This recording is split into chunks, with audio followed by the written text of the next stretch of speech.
ये है let's make more than radio. आप सुन रहे हैं पश्चिम भारत की खबरें। मराठा आरक्षण कार्यकर्ता मनोज जरांगे ने महाराष्ट्र सरकार के प्रतिनिधियों से बातचीत के बाद कल देर रात भूख हड़ताल समाप्त कर दी। सरकार के प्रतिनिधियों से प्रमुख मांगों को संबोधित करते हुए 12 सूत्रीय प्रस्ताव प्रस्तुत किया था।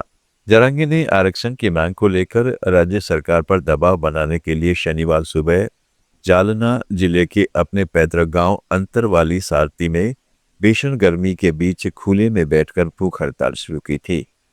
पिछले 3 वर्षों में यह उनकी 9वीं भूख हड़ताल थी। मंत्री राधाकृष्णन विखे पाटिल और भाजपा एमएलसी प्रसाद लाड के नेतृत्व में सरकारी प्रतिनिधि मंडल ने प्रस्ताव प्रस्तुत करने के बाद जरंगी से आंदोलन वापस लेने का आग्रह किया। भूख हड़ताल समाप्त करने के बाद समर्थकों को संबोधित करते हुए जरांगे ने कहा कि सरकार 58 लाख कुणबी अभिलेखों के आधार पर प्रमाण पत्र जारी करने पर सहमत हो गई है। राजस्थान के पूर्व मुख्यमंत्री अशोक गहलोत ने राज्य की भाजपा सरकार पर संविदा कर्मियों के हितों की अनदेखी करने का आरोप लगाया है।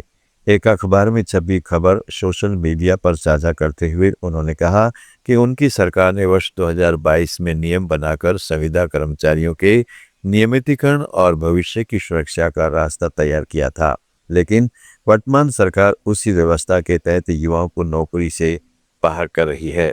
उन्होंने दावा किया कि मुख्यमंत्री भजनलाल शर्मा के गृह जिले भरतपुर के आरबीएम और जनाना अस्पताल से 171 नर्सिंग कर्मियों को हटाने की प्रक्रिया शुरू कर दी गई है, जिसके विरोध में कर्मचारियों ने धरना दिया और कार्य का बहिष्कार किया।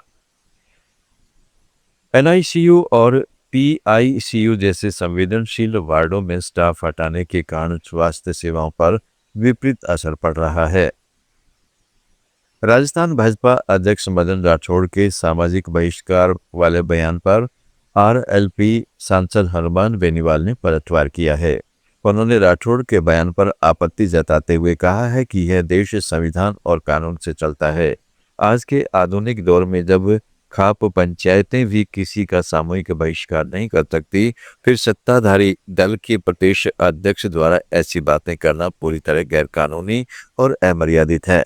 बेनीवाल ने बताया कि इस मामले को लेकर हाईकोर्ट और सुप्रीम कोर्ट के बड़े वकीलों के संपर्क में है और जल्द ही मदन राठौड़ को कानूनी नोटिस थमाया जाएगा।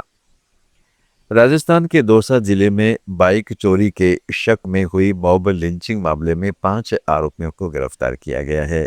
इस घटना पर मंत्री किरोड़ीलाल मीणा ने दुख जताते हुए इसे कानून का उल्लंघन बताया है।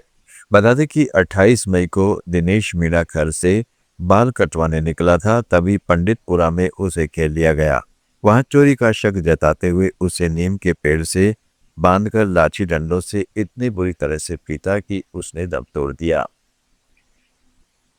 गुजरात के नाडियाड और आनंद जिलों के जेल एवं कानूनी सेवा अधिकारियों ने एक मिसाइल कायम की है, जब उन्होंने जमानत के बाद जिला जेल में बंद और लावारिस छोड़ी गई एक प्रवासी महिला को उसके परिवार से मिलाने में मदद की।